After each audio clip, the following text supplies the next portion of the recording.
ओं श्री राधिकाये नमः। ओं श्री श्री राधाकृष्णाय नमः।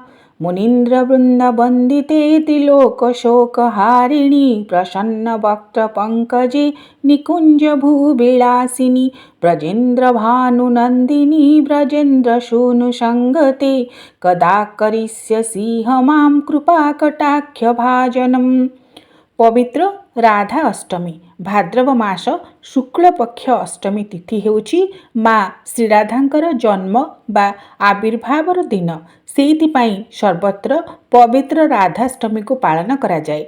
जेपरि भावरे प्रेममय भक्तिमय भावमय पूर्णावतार प्रभु श्रीकृष्णंकर जन्म बा आविर्भावर दिवस हेउछि भाद्रव कृष्ण अष्टमी, सेहिपरि परम प्रेममयी रसरासेश्वरी मानमयी श्रीराधांकर आविर्भाव दिनटी हेउछि भाद्रव मास शुक्ल पक्ष अष्टमीर तिथि। एवं एही अष्टमी तिथि रे मध्य आमर देवी दुर्गांकर शयन उत्सव आरंभ होइथाए। तेबे श्रीकृष्ण आह्लादिनी परम प्रेमशीला परम प्रेममयी रसरासेश्वरी अनंत सौंदर्यमयी आदिशक्ति प्रकृति स्वरूपिणी श्रीराधांकर प्रेम और भक्ति को शब्दरे प्रकाश करने संभवपर नुहे। राधा कृष्ण एक एवं अभिन्न, सेइथिपाई तो कहा जाए कृष्ण नाम जपमाला हृदय भाली होई कृष्ण प्रेमे नाचुथांती कृष्ण प्रेममयी। से होचंती परम प्रेममयी कृष्ण प्रेममयी। राधा बिना कृष्ण बंशी न बाजे जुगल मूर्ति सुंदर साजे। राधा जे कान्हुर हृद मल्हार राधा प्रेम तार गଳାर हार। सेही राधा कृष्ण चरण धरी पारी होई जिबा संसार तरी। तेबे पवित्र राधाष्टमी रे माँ श्रीराधांकर जन्म उत्सव जेहेतु सर्वत्र पालन करा जाए, आसंतु जानिबा माँ श्रीराधांकर किपरि भावरे जन्म उत्सव आपण माने पालन करिवे।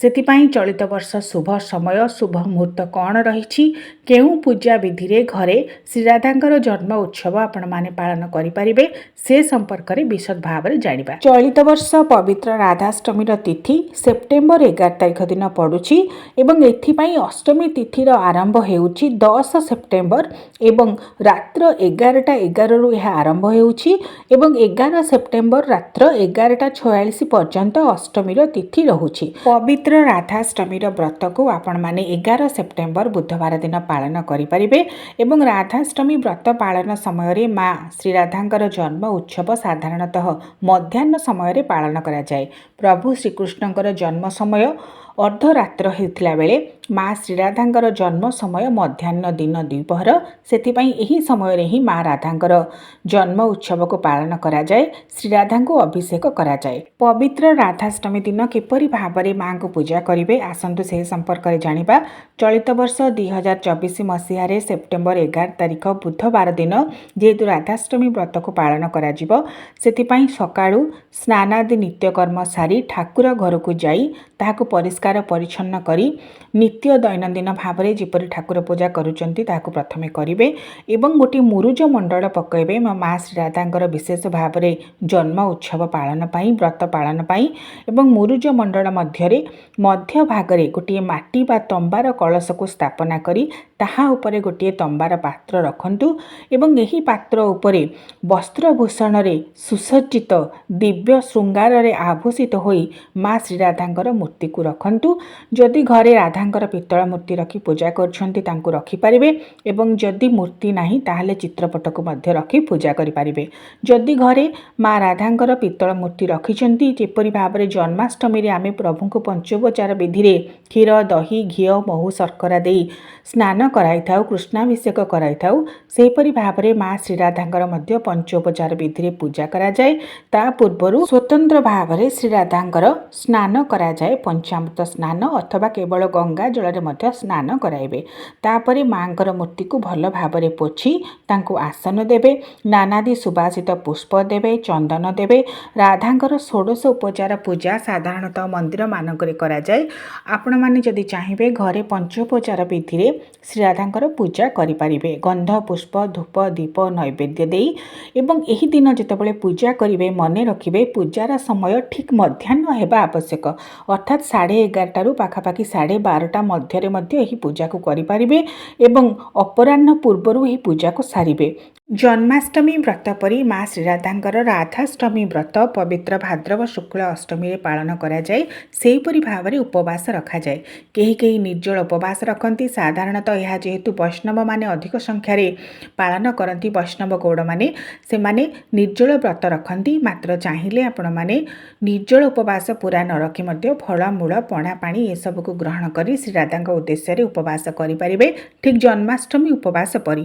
ମାତ୍ର ଅନ୍ନ ଭୋଜନ କେବେ ବି ଗ୍ରହଣ କରିବେ ନାହିଁ। ଏବଂ ରାଧାଷ୍ଟମୀ ବ୍ରତର ସମାପନ କରାଯାଏ ତା ପରଦିନ ସୂର୍ଯ୍ୟୋଦୟ ପରେ। ଏବଂ ସୂର୍ଯ୍ୟୋଦୟ ପରେ ମା ଶ୍ରୀରାଧାଙ୍କ ଉଦ୍ଦେଶ୍ୟରେ ପଞ୍ଚୋପଚାର ବିଧିରେ ନୈବେଦ୍ୟ ଦେଇ ତାପରେ ବ୍ରାହ୍ମଣ ଭୋଜନ ଦକ୍ଷିଣା ଏସବୁ ଦେଇ ତାପରେ ହିଁ ବ୍ରତର ସମାପନ କରିବେ। ମା ଶ୍ରୀରାଧାଙ୍କ ଉଦ୍ଦେଶ୍ୟରେ ଯେତେବେଳେ ପୂଜା କରିବେ ପଞ୍ଚୋପଚାର ବିଧିରେ ହେଉ ବା ଷୋଡ଼ଶ ଉପଚାର ପୂଜା ବିଧିରେ ହେଉ, ନିଶ୍ଚିତ ଭାବରେ ରାଧା ଗାୟତ୍ରୀ ମନ୍ତ୍ର ପାଠ କରିବା ସହିତ ଏହି ମନ୍ତ୍ରକୁ ନିଶ୍ଚିତ ଭାବରେ ଉଚ୍ଚାରଣ କରିବେ। ଓಂ ହ୍ରିଂ ରାଧିକାୟ ନମଃ, ଓಂ ହ୍ରିଂ ଶ୍ରୀ ରାଧାୟ ସ୍ୱାହା, ଓಂ ବୃଷଭାନୁଜ୍ୟ ବିଦ୍ମହେ କୃଷ୍ଣପ୍ରିୟାୟ ଧୀମହି ତନ୍ନୋ ରାଧା ପ୍ରଚୋଦୟାତ୍। ଓಂ ହ୍ରିଂ ଶ୍ରୀ ରାଧିକାୟ ବିଦ୍ମହେ କୃଷ୍ଣପ୍ରିୟାୟ ଧୀମହି ତନ୍ନୋ ରାଧା ପ୍ରଚୋଦୟାତ୍। ଏହି ମନ୍ତ୍ରକୁ ଉଚ୍ଚାରଣ କରି ରାଧାଙ୍କର ପୂଜା କରିବେ। ନଚେତ୍ ଯଦି ରାଧାକୃଷ୍ଣଙ୍କର ଯୁଗଳ ମୂର୍ତ୍ତିଙ୍କୁ ରଖି ଘରେ ପୂଜା କରୁଛନ୍ତି, କ୍ଲିଂ କୃଷ୍ଣାୟ ଗୋବିନ୍ଦାୟ ଗୋପୀଜହ୍ନ ବଲ୍ଲଭାୟ ନମଃ। ଗୋପାଳଙ୍କର ଏହି ଅଷ୍ଟାଦଶାକ୍ଷରୀ ଗୋପାଳ ମନ୍ତ୍ରରେ ଶ୍ରୀକୃଷ୍ଣଙ୍କର ମଧ୍ୟ ଉଭୟ ରାଧାକୃଷ୍ଣଙ୍କୁ ଭୋଗ ନୈବେଦ୍ୟ ସମର୍ପଣ କରିପାରିବେ।